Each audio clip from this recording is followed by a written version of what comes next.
गुजरात की तहसील सराय आलमगीर में एक बदबख्त मां ने अपने आशिना की खातिर अपने 3 मासूम बच्चों को पहले बेदर्दी के साथ कत्ल किया, फिर उनकी लाशों को जलाया और फिर तीनों को दफन करके अपने आशिना के साथ गुलछर्रे उड़ाती रही। बादजा इसे भी गिरफ्तार कर लिया गया और इसके आशिना को भी। यह अफसोसनाक वाकया किस तरह से पेश आया और कब इनकी जिनसी हवस इतनी बढ़ी कि 3 मासूम बच्चों को कुर्बान कर दिया गया, ये तमाम अहवाल बताएंगे आज के इस व्लॉग में। अस्सलाम वालेकुम नाजरीन, मैं हूं सलमान कुरैशी और आप देख रहे हैं मेरा डिजिटल चैनल।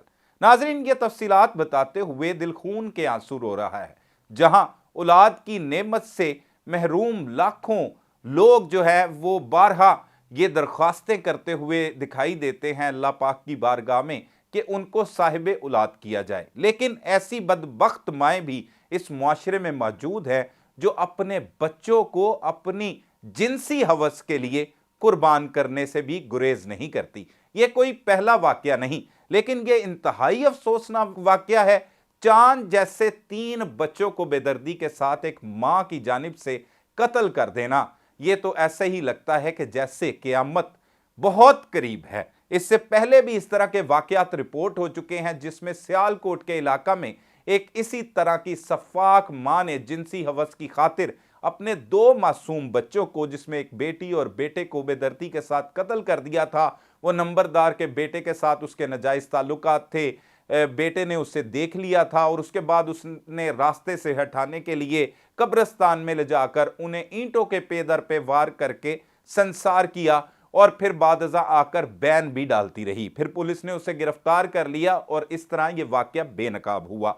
इससे पहले गुजरात के ही इलाका में एक इंतहाई अफसोसनाक वाकया पेश आया था। एक और औरत ने अपने आशिना की खातिर 2 मासूम बच्चियों को बेदर्दी के साथ कत्ल कर दिया था, जिसकी फोरेंसिक रिपोर्ट आने के बाद यह मालूम हुआ था कि यह मां ने कत्ल की वारदातें की है। खारिया में भी इसी तरह एक बच्ची को बेदर्दी के साथ कत्ल कर दिया एक मां ने। अब यह जो वाकया पेश आया यह है गुजरात की तहसील सराय आलमगीर और यहां का रिहायशी है एक मेहनत मजदूरी करने वाला शख्स जिसका नाम रिजवान इकबाल है। इसने 9 साल कबल एक डायन नुमा खातून के साथ शादी की जिसका नाम सिद्रा शबीर है और वो इसके साथ हंसी खुशी जिंदगी बसर कर रहा था। जो कमाता था वो लाकर इस पर लगाता था और उसके बाद अल्लाह पाक ने उनके यहाँ रहमत सबसे पहले दी। 7 साला जो फजर फातिमा है वो इनके यहाँ पैदा हुई। उसके बाद 4 साल की एक हरम फातिमा थी और सबसे आखिर में अल्लाह पाक ने एक बेटा भी दिया जिसका नाम मोहम्मद जिक्रिया था। अब ये औरत जो है वो टिकटॉक के चक्कर में, सोशल मीडिया के चक्कर में एक दरिंदे के साथ जिसका नाम बाबर बताया जा रहा है उसके साथ फंस जाती है।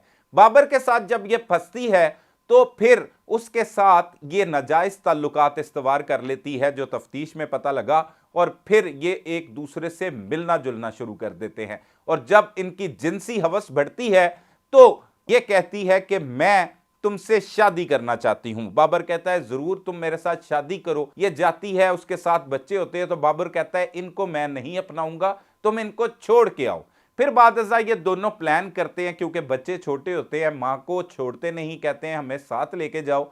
ये कहती है क्यों ना हम दोनों इन बच्चों को मार दें। ये तो रहने वाली थी अपने शोहर रिजवान इकबाल के साथ, सराय आलमगीर के ब्रंड के एक गांव में रहती थी। लेकिन वो जो दरिंदा सिफ्त बाबर था वो भंबर का इलाका है, वो सराय आलमगीर का ही एक गांव है, वहां पर रिहाइश पजीर था। वहां पर ये अपने तीनों बच्चों को लेकर चली जाती है। 19 दिसंबर को इसका शौहर जो है इसकी गैर मौजूदगी जब देखता है कि वो घर में से बच्चों के समेत गायब है तो वो इसे इधर उधर तलाश करता है, लेकिन ये नहीं मिलती। तो बादशाह वो थाने में जाकर एक दरख्वास्त देता है जिसमें वो कहता है कि मेरी बीवी एक नामालूम शख्स के साथ राब्ते में थी, मुझे शुबह है कि वो हरामकारी के लिए इसे अगवा कर लिया, मेरे बच्चे भी उसके हमराह है, बराए मेहरबानी मुकदमा दर्ज किया जाए। पुलिस अगवा की दफा के तहत यह मुकदमा तो दर्ज कर लेती है। फिर बादशाह जब तफ्तीश का दायरा कार वसी किया जाता है तो पुलिस को मालूम होता है कि ये खातून सिद्रा शबीर एक गांव है सराय आलमगीर का भंबर, वहां पर मौजूद है। वहां पर जब जाकर इसे पकड़ा जाता है तो इससे तफ्तीश की जाती है तो ये जालिम औरत के नाम पर धब्बा ये दरिंदा सिफ्त खातून जो है वो ये इंकशाफ करती है कि इसने तो अपने तीनों बच्चों को अपने आशना बाबर के साथ मिलकर पहले एक बेहोशी की जो है वो चीज़ खिलाई, किसी नशावर कुछ चीज़ों में मिलाकर कोई चाट खिलाई, उसमें नशावर अद्वियात थी। उसके बाद गला दबाकर इन तीनों को बारी बारी कत्ल किया।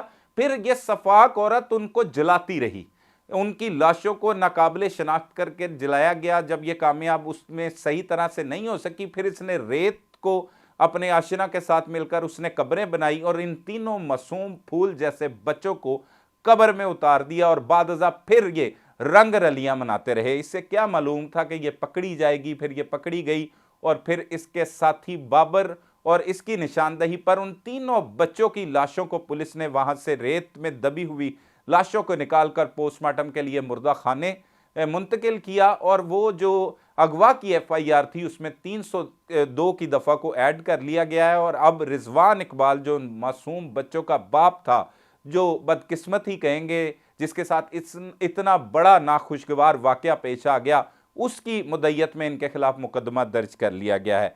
नाज़रीन, ये होता क्या जा रहा है? हम तो सुनते थे कि माएँ जो है वो अपने बच्चों की खातिर कुर्बान हो जाती हैं, लेकिन आजकल सोशल मीडिया का दौर है, टिकटॉक से ये दोस्ती बनी और देखते ही देखते फिर जिनसी लज्जत में तब्दील हो गई। और जब जिनसी हवस में कोई भी इंसान शिकार हो जाता है तो उसके बाद ऐसे ही भयानक नताइज का उसे सामना करना पड़ता है। हमने शुरू में आपको रेफरेंस दिए, ये कोई पहला वाकया नहीं, इससे पहले भी बेशुमार इस तरह के वाकयात रूनुमा हो चुके हैं। लेकिन ये काबिले अफसोस है, ख़वातीन को होता क्या जा रहा है? वो जिनसी हवस के लिए मासूम बच्चों को क्यों मार रही हैं? अपने शौहर के पास छोड़कर भाग जाती, उससे तलाक ले लेती और अपने आशिक के साथ घर बसा लेती। लेकिन इन मासूम बच्चों का क्या कसूर था कि जिन्हें इतनी बेदर्दी बेरहमी के साथ कत्ल किया गया है?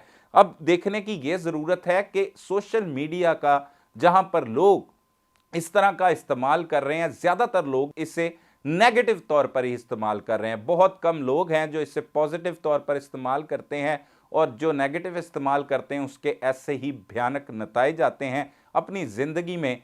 जो है वो जब आपको औलाद जैसी नेमत से नवाज दिया जाए तो उससे खुश रहें, इर्द गिर्द अपने लोगों पर नज़र रखें। कुछ ख़वातीन जो है वो अपने ही बच्चों को इसलिए कुर्बान कर देती हैं कि जिनसी हवस जो है वो उनको ज़्यादा अट्रैक्ट करती है और उन्हें ये नहीं मालूम होता कि उनके इर्द गिर्द जो बच्चे हैं वो उनके हैं, उनके साथ क्या सलूक करना है। तो वो अपने इस जिनसी हवस में अंधी होकर इस माँ ने जो कार्रवाई की है, ये एक काबिल मज़म्मत, काबिल अफसोस अमल है और इस पर कानूनी तौर पर पुलिस की जानिब से अभी तो कार्रवाई की गई है, लेकिन इन्हें इबरत का निशान बना देना चाहिए। लेकिन हमारे कानून में खातून के लिए हमेशा से ये गुंजाइश है कि खातून को सज़ाए मौत भी नहीं दी जाती, उसे फांसी की सज़ा नहीं होती, उम्र कैद में तब्दील हो जाती है। लेकिन ऐसी ख़वातीन जो मुआशरे में बिगाड़ पैदा कर रही हों, इन्हें भी इबरत का निशान बनाना चाहिए। इसका साथी बाबर है,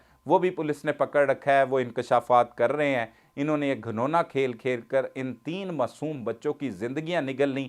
बाप जो है रिजवान इकबाल, उसका रो रो के बुरा हाल है और वो आला हुकाम की तरफ देख रहा है। सख्ते में वो आ चुका है एक शख्स के उसके साथ हो क्या गया है, लेकिन उसे पहले देखने की ज़रूरत थी कि उसकी बीवी किसी के साथ राब्ते में है। वो इन चीज़ों को बर्दाश्त करता रहा और देखता रहा, खुद भी छोड़ देता, हो सकता है इतना बड़ा नुकसान ना होता। तो इन सारी चीज़ों को समेटने के लिए एक ही पैगाम है कि दीन से दूरी इख्तियार ना करें, नहीं तो ऐसे भी भयानक नताइज का सामना आप में से भी किसी को करना पड़ सकता है। अपने मेज़बान सलमान कुरैशी को इजाज़त दीजिए। अल्लाह निगहबान।